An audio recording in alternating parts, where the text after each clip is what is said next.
Thank you for joining us again and welcome back to our channel. Wherever you are joining us from around the world, we appreciate your time as always. Listen, folks, the United States of America has just killed the African Growth and Opportunity Act, popularly known as Agoa. I've said to the continent of Africa, don't believe the United States of America's current administration.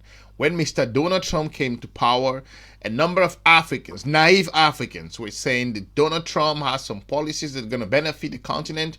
Not at all. Donald Trump has a mandate for the United States of America, not for the continent of Africa. And you must wake up at this time.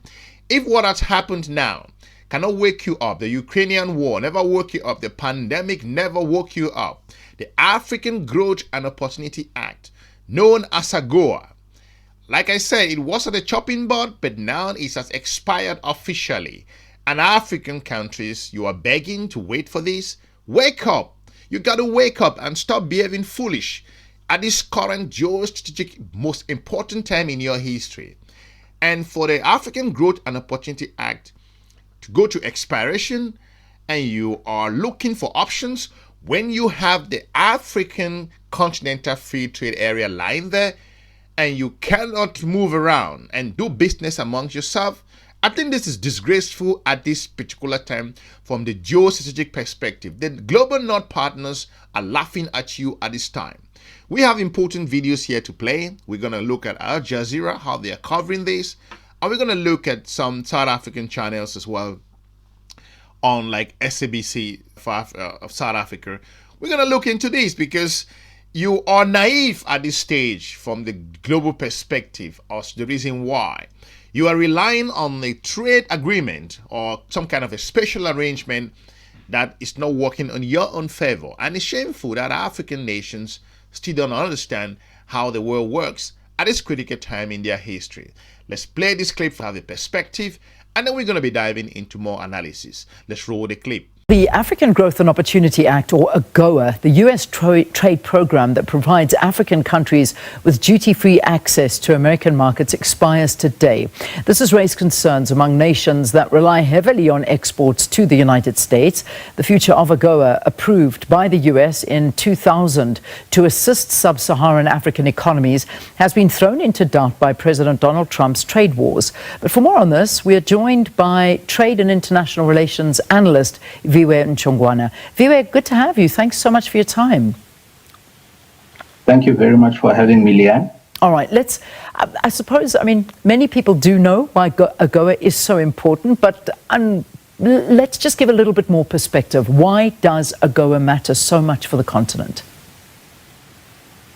It gives duty-free access to the U.S. economy, and by doing so, it makes African goods, in particular from sub-Saharan Africa, more competitive in the global economy, and therefore all the pricing around those goods is determined by that free duty-free market access.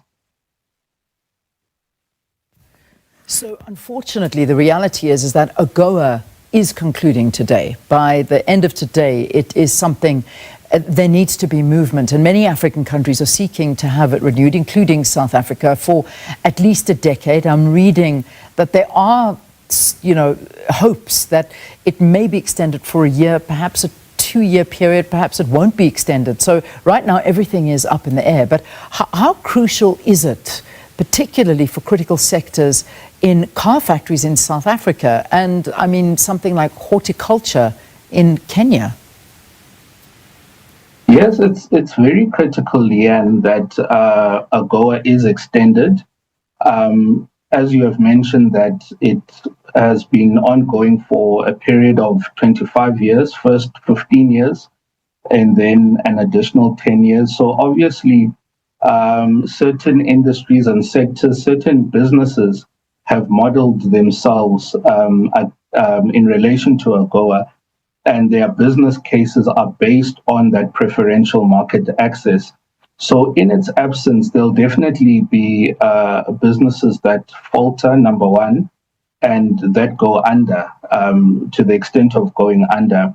And in particular for South Africa, I think it's very important that AGOA continues for South Africa in light of the trade wars, if we can call them wars, that are taking place, and the reciprocal trade tariffs of 30%, because all of that, South Africa has got high levels of unemployment, increasing levels of unemployment, and those levels of unemployment may create other volatilities, social volatilities, and so on. So we can't afford in South Africa to lose another job.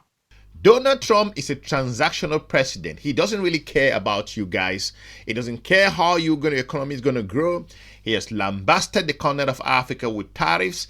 Look at South Africa. Came under tremendous pressure. The trend was there. Egypt came under tremendous pressure. Lesotho, call all kinds of names. It is important for you to understand that the United States of America is not a strategic partner at this time, because US is faced with its own internal challenges and difficulties and is pushing China back and forth.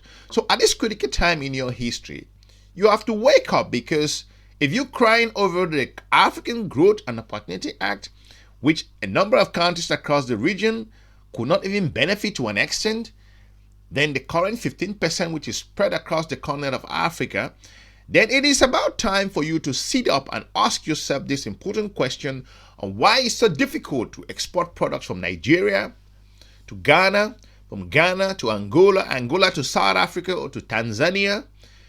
Your infrastructural development and growth is the most important thing you should be focusing on at this time. Not crying over the African Growth and Opportunity Act. It is shameful for the continent officials, trade policy analysts, experts, consultants to sit there and don't give the proper advice, and to go back and to revive the African continental free trade area, because that is only lifeline you guys have at this time. Let's play this clip. Now, in Ghana, exporters are bracing for those tough times ahead as the U.S. imposes those new tariffs on goods from Africa. For decades, Ghana has enjoyed duty-free access to the U.S. market under that African Growth and Opportunity Act.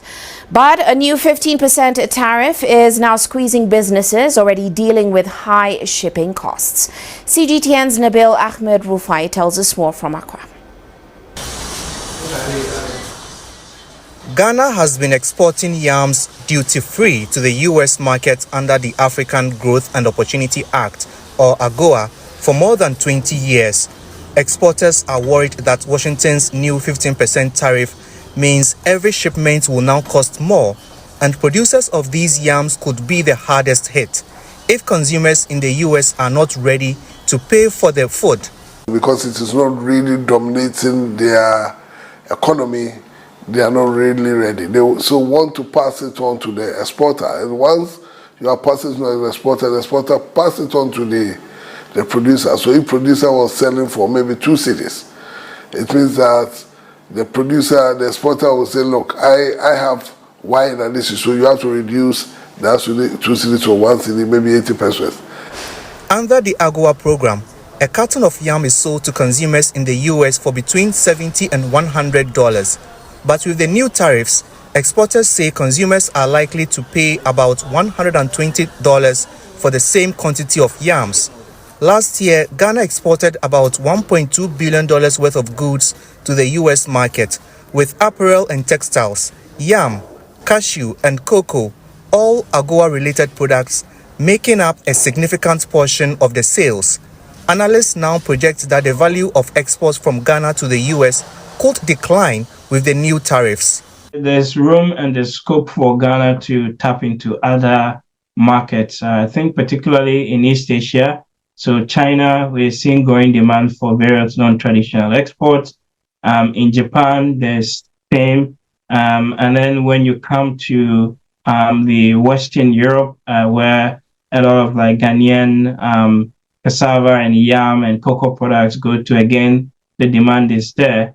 And then lastly, within the African market itself, he suggests that exporters must now seek alternative markets, including the African Continental Free Trade Area, or AFCFTA, which opens the market for 1.4 billion people on the continent to trade amongst themselves. a number of African countries will be hard hit with this particular African Growth and Opportunity Act expiration. And like I said, countries like South Africa, which is the largest United States of America's trading partner, and the US has pushed the country back and forth. So it's surprising for me to see how African countries from Ghana to Kenya to Tanzania and a whole lot of nations, massive countries that can be able to coordinate and work alongside. So the current decision by the United States of America administration under Mr. Donald Trump to allow this trade agreement to expire, it is clear that the mandate he has is for the United States of America.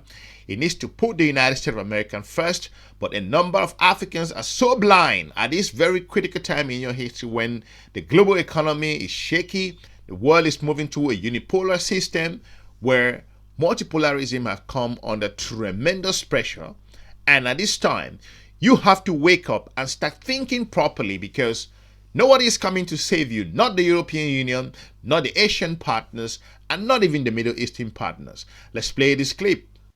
Certainly can't. And I mean, I'm just looking at some estimates that, there could possibly be on the continent a study estimating about 350,000 direct jobs have been created through Agoa, and indirectly about 1 million jobs. So, this is something that we certainly can't even think about in terms of losing these jobs. One job lost is far too many. But this is the reality if, in fact, we don't see some sort of a deal being met. I mean, the repercussions could be massive. Definitely, Leanne. But let me put this forward to you.